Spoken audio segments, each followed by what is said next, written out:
సరికొత్త వార్తలతో లేటెస్ట్ అప్డేట్స్తో మీ ముందుకు వస్తున్న కలం న్యూస్ ఛానల్ను సబ్స్క్రైబ్ చేయండి, లైక్ చేయండి.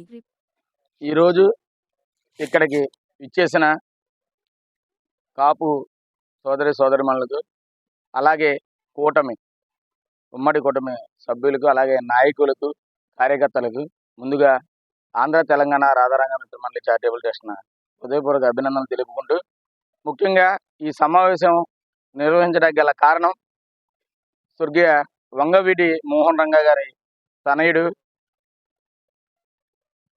వంగవీటి రాధాకృష్ణ గారు ఈ నెల 18వ తారీఖున అనగా ఎల్లుండ మన నియోజకవర్గం విచ్చేస్తున్నారు. ఎందుకంటే బీజేపీ తరఫున మన కామినేని శ్రీనివాస్ గారు, అలాగే టీడీపీ తరఫున పుట్టా మహేష్ యాదవ్ గారు ఎంపీగా పోటీ చేయడం జరిగింది.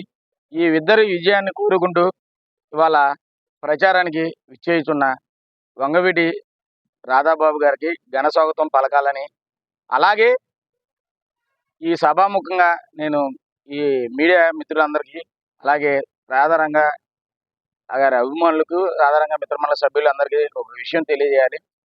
ఎందుకనంటే నేను చంద్రబాబు నాయుడు గారిని, అలాగే అచ్చెన్నాయుడు గారిని కలవడం జరిగింది. మచిలీపట్నం జిల్లాకి శ్రీ స్వర్గీయ వంగవీటి మోహన్ రంగా గారి పేరు పెట్టాలని కోరడం జరిగింది. ఎట్టి పరిస్థితుల్లో కూటమి అధికారంలోకి వస్తే మేము పెడతాం రంగా గారి పేరు అని హామీ ఇవ్వడం జరిగింది. అలాగే మన కామినేని శ్రీనివాస్ గారు, అలాగే ఎంపీ మహేష్ యాదవ్ గారు కూడా నా జాయినింగ్ రోజున విఠల్ గారి సమక్షంలో మేము ఎట్టి పరిస్థితుల్లో కృషి చేస్తామని వాళ్ళు కూడా చెప్పడం జరిగింది. కాబట్టి మిత్రులారు, మీరు అందరూ ఆలోచించండి. రంగా గారిని అభిమానించే కాపు కులంలో కాకుండా, అలాగే నాతో పాటు ఎస్సీ సామాజిక వర్గం ఎక్కువ రంగా గారి విగ్రహావిష్కరణకు 2 స్టేట్లు తిరగడం జరుగుతుంది. అలాగే అన్ని కులాలకి సంబంధించిన రంగా గారి అభిమానులందరూ ఈ రోజున ఈ కూటమికి సపోర్ట్ చేసి రాష్ట్ర వ్యాప్తంగా ఈ కూటమి అధికారంలోకి తీసుకురావడం అనేది జరిగితే, మనం ఆశిస్తున్న రంగా గారి పేరు ఒక జిల్లాకు పెట్టాలని ఆశిస్తున్న స్వర్గీయ వంగవీటి మోహన్ రంగా గారు అంటే బడుగు బలహీన వర్గాలకు చెందిన నాయకుడు. ఆయన కాపు కులంలో పుడతాం మనందరి అదృష్టంగా భావిస్తున్నాం. కాబట్టి అన్ని సామాజిక వర్గాలు, రంగా గారిని అభివృద్ధి అన్ని సామాజిక వర్గాలు ఈ కూటమికి ఓటు చేసి గెలిపించి అధికారంలోకి తీసుకురావాలని సభాముఖంగా కోరుకుంటున్నాం. ఎందుకంటే మనం తలపెట్టిన 2 సంవత్సరాల నుంచి అధికార పార్టీలో ఉన్న పెద్దల్ని మనం అడగడం జరిగింది.